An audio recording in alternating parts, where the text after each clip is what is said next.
नमस्कार दोस्तों, मैं विकास मल्होत्रा स्वागत करता हूं आपका लाल किताब एस्ट्रो सेंटर चैनल पर। दोस्तों, आज के वीडियो में बात करूंगा मान सम्मान प्रतिष्ठा आप समाज में चाहते हैं। बहुत सारे लोग ऐसे हैं जो मिलते हैं तो बताते हैं कि सर किसी के लिए कुछ करो, क्रेडिट मिलना तो दूर कहीं ना कहीं बदनामी हो जाती है। समाज में हमारे को वैसा मान सम्मान नहीं मिलता। स्त्रियाँ खासकर कि हम घर का काम भी करती हैं, इवन बहुत सारी स्त्रियाँ ऐसी हैं जो घर का काम भी करती हैं, बाहर नौकरी भी कर रही हैं, तब भी मान सम्मान में कहीं ना कहीं कमी आ रही है। ऐसी स्थिति में सूर्य के कुछ उपाय आज आपके लिए लेकर आया हूँ। सूर्य अगर आपकी पत्रिका में ख़राब है, अच्छी पोजीशन में नहीं है, तो सूर्य को किस तरह से आप मजबूत कर सकते हैं। अगर उसके कुछ बुरे फल भी मिल रहे हैं तो क्या ऐसे छोटे छोटे उपाय हैं जिनको करें और आपको लाभ हो जाएगा, वो मैं आज इस वीडियो में आपसे बात करने जा रहा हूं। तो अंत तक हमारे साथ बने रहें। और अगर आपने अब तक हमारा चैनल सब्सक्राइब नहीं किया तो प्लीज़ सब्सक्राइब कर दें, बेल बटन को पुश करना ना भूलें ताकि समय पर वीडियोज़ की नोटिफिकेशन आपको आती रहे।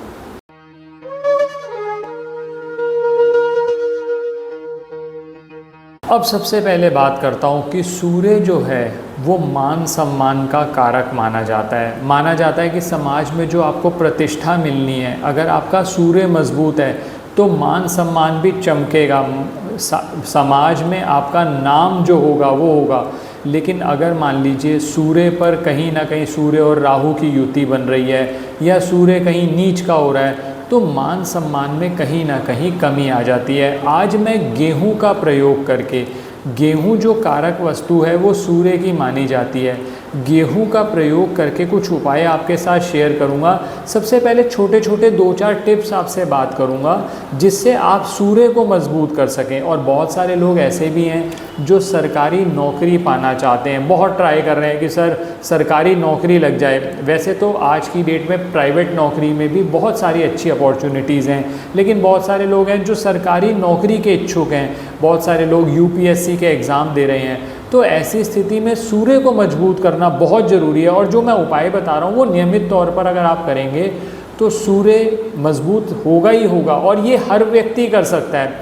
सबसे पहला उपाय ये है कि आप सूर्य को नियमित तौर पर जल देना शुरू करें। जो जल देना है आपने तांबे के लोटे में देना है, प्लेन जल भर लीजिए, उसके अंदर थोड़ा सा लाल सिंदूर या कुमकुम डालकर अगर आप जल देते हैं, या अगर आपके पास कोई लाल फूल है तो वो डालकर अगर आप सूर्य को जल देंगे तो वो सबसे अच्छा इम्पैक्ट आपको होगा, क्योंकि उससे आपके सूर्य के जो फल हैं जिस दिन से आप ये कार्य शुरू करेंगे उस दिन से मजबूत होने शुरू हो जाएंगे। बस एक बात दोस्तों ध्यान रखिएगा, लोग क्या करते हैं, उसको सूर्य को जो जल देते हैं, सूर्य को जल देने की प्रथा है जब सूर्य उदय हो रहा है। आप थोड़ा बहुत आधा पौना घंटा ऊपर नीचे कर सकते हैं, लेकिन आपने क्या किया, आप 10 बजे सूर्य को जल दे रहे हैं तो उससे फ़ायदा नहीं होगा। इसके लिए मैंने एक डिटेल में वीडियो शेयर की हुई है कि सूर्य को जल देते हुए क्या क्या चीज़ों का ध्यान रखना चाहिए, कौन से मंत्र है, क्या जल देने की सही विधि है। हमारी टीम उसका लिंक डिस्क्रिप्शन में डाल देगी, आप ज़रूर उस वीडियो को देख के अपना बेनिफिट कर सकते हैं। पहली बात तो ये हो गई। दूसरी बात, जब आप सूर्य को जल देते हैं तो एक छोटा सा मंत्र है, ओम सूर्याय नमः। बहुत सारे सूर्य के मंत्र हैं, मैंने अपने म्यूज़िक चैनल पर भी बहुत सारे मंत्र शेयर किए हुए हैं। आप म्यूज़िक चैनल पर विज़िट करके, जिसका लिंक डिस्क्रिप्शन में दिया हुआ है, आप वो मंत्र भी आप सुन सकते हैं। लेकिन सबसे सिंपल मंत्र है ओम सूर्याय नमः, ओम सूर्याय नमः। आप इस मंत्र का भी अगर जाप कर दें जब आप सूर्य को जल दे रहे हैं तो आपके सूर्य के रिज़ल्ट इंप्रूव होने शुरू हो गए। सरकारी नौकरी पाने के इच्छुक ये कार्य तो ज़रूर करिए, और ख़ासकर ये कार्य संडे वाले दिन ज़रूर करिए, पहला काम। दूसरा काम, आदित्य हृदय स्तोत्र।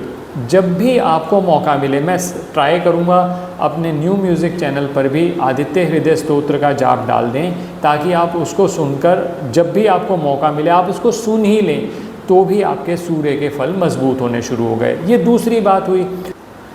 तीसरी महत्वपूर्ण बात यह है कि आप क्या करिए, जब भी किसी महत्वपूर्ण कार्य के लिए जाएं, कोई नए कॉन्ट्रैक्ट के लिए जा रहे हैं, सरकारी नौकरी के लिए फॉर्म भरने जा रहे हैं, इंटरव्यू देने जा रहे हैं, तो आप क्या करिए, थोड़ा सा गुड़ मुंह में डालिए। जो गुड़ होता है वो सूर्य और मंगल का कॉम्बिनेशन माना जाता है। गुड़ खाकर हल्का सा पानी पी के, एक घूंट पानी पी के फिर निकलिए। जो पानी होता है वो चंद्रमा से संबंधित है। तो आपने क्या किया, मंगल, सूर्य और चंद्रमा तीनों का आशीर्वाद ले लिया, समझ लीजिए। तो आपके फल अच्छे होंगे ही होंगे। तो ये तीसरी चीज़ की जा सकती है। चौथी महत्वपूर्ण बात यह है कि बहुत सारे लोग कहते हैं कि सर मान प्रतिष्ठा इसलिए भी अफेक्ट हो जाती है क्योंकि हमारे पास ज़्यादा पैसे नहीं हैं। अगर हमारा स्टेटस अच्छा हो, फाइनेंशियली हम बहुत ज़्यादा अच्छे हैं, आर्थिक समस्याएं हमें ना हो, तो ये समस्या भी हमारे को नहीं आएगी कि मान सम्मान हमारा नहीं हो रहा। तो आर्थिक समस्याओं को सॉल्व करने के लिए 2 उपाय दे रहा हूँ। इससे सूर्य भी मजबूत होगा और बृहस्पति भी। बृहस्पति को मजबूत करना इसलिए ज़रूरी है क्योंकि वो आपकी किस्मत है। इसमें क्या करना है, आप क्या करिए, गेहूं का आटा आप पिसवा लीजिए, जो आप नॉर्मल पिसवाते हैं। उस आटे से आप एक दीपक बना लीजिए, आटे का चौमुखी दीपक, और नियमित तौर पर शाम के समय, कम से कम रविवार को तो ये ज़रूर करिए, ये आटे का दीपक घर के अंदर जलाएं। पहला काम तो ये कर लीजिए। और दूसरा क्या करिए, वही गेहूं के आटे के अंदर थोड़ी सी हल्दी मिला लीजिए। हल्दी का जो पाउडर होता है, हल्दी का पाउडर बृहस्पति से संबंधित होता है। तो गेहूं के आटे में थोड़ी सी हल्दी मिला के, 1 चुटकी हल्दी मिला के रोटी बना लीजिए, और ये रोटी नियमित तौर पर गाय को खिलाना शुरू करें। जब आप ये कार्य करेंगे, ना सिर्फ आपका सूर्य और बृहस्पति के फल अच्छे होंगे, शुक्र के भी, क्योंकि गाय जो है वो शुक्र से संबंधित मानी जाती है, तो शुक्र के फल भी आपके अच्छे होने लगे। अब आते हैं आगे बात पर। मान लीजिए आप कहते हैं कि सर मेरी पत्रिका के अंदर सूर्य और राहु का कॉम्बिनेशन है, सूर्य और राहु की वजह से सूर्य को ग्रहण लगा हुआ है। तो एक छोटा सा उपाय आपको बता रहा हूँ। 2 चीज़ें करनी होंगी आपको। एक तो ये, थोड़ी सी जौ ले लीजिए, उस पर कच्चे, उसकी क्वांटिटी की कोई प्रेस्क्रिप्शन नहीं है क्योंकि वो हाउस वाइज होता है, तो मैं जनरल नहीं बता सकता। आप जौ ले लीजिए, उस पर कच्चे दूध के छींटे मारिए और उसको जल प्रवाह कर दीजिए गुरुवार वाले दिन। पहला कार्य तो ये करिए, 1 महीने में 1 बार कर दीजिए। तो ये सूर्य और राहु के कॉम्बिनेशन से जो नुकसान हो रहा है वो आपका कम हो जाएगा। दूसरा क्या करिए, थोड़ी सी जौ और लीजिए, उस पर कच्चे दूध के छींटे मारकर उसको एक लाल कपड़े में डालकर अपने घर में किसी अंधेरी जगह पर किसी वेट के नीचे दबा के रख दीजिए। 1 महीना उसको दबा के रख दीजिए, उसके बाद उसको निकाल कर जल प्रवाह कर दीजिए। इसके बाद आपको सूर्य और राहु युति से जो नुकसान हो रहे थे, उन नुकसानों में कमी आ जाएगी।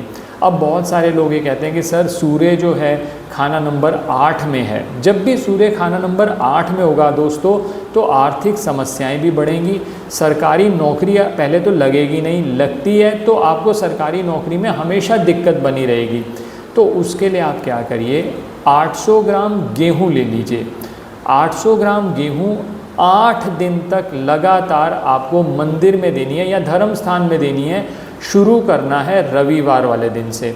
800 ग्राम गेहूँ ली आपने, 8 दिन 800 ग्राम रोज़ लेनी है और 8 दिन तक लगातार आपको धर्म स्थान में दे के आनी है, संडे से शुरू करके।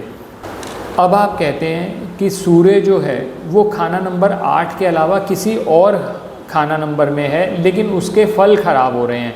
तो उसके लिए आप क्या कर सकते हैं, 1 किलो गेहूँ ले लीजिए, उसको आप धर्म स्थान में 1 महीने में 1 बार रविवार वाले दिन नियमित तौर पर देना शुरू करें। तो आप देखेंगे जो सूर्य के फल खराब हो रहे थे वो ठीक होने लगे, क्योंकि जब धर्म स्थान में गेहूँ जाएगी, सूर्य की वस्तु धर्म स्थान में जाएगी, तो धर्म स्थान जो है वो बृहस्पति का माना जाता है। तो बृहस्पति के सानिध्य में आकर सूर्य के फल इम्प्रूव होने शुरू हो जाएंगे। आप जब ये उपाय नियमित तौर पर करेंगे, कुछ समय तक करेंगे, तो आप देखेंगे सूर्य के फल मजबूत होने लगे। ना सिर्फ आर्थिक स्थिति आपकी इम्प्रूव हो गई, और इस दूसरी तरफ आपको सरकारी नौकरी में जो समस्याएं आ रही थी वो ख़त्म हो गई, सरकारी नौकरी के योग बनने लगे। करके देखिए, लाभ ज़रूर होगा। आशा करता हूँ दोस्तों वीडियो पसंद आया होगा। अगर वीडियो पसंद आए तो लाइक करें, बाकी लोगों के साथ भी शेयर करें। चैनल पे नए हैं, अब तक सब्सक्राइब नहीं किया तो प्लीज़ सब्सक्राइब कर दें। बेल बटन को पुश करना ना भूलें ताकि समय पर वीडियोस की नोटिफिकेशन आपको आती रहे। ज्योतिषीय परामर्श के लिए हमारी वेबसाइट्स पर विजिट करके अपॉइंटमेंट बुक कर सकते हैं, जिनका लिंक डिस्क्रिप्शन में दिया हुआ है। धन्यवाद दोस्तों।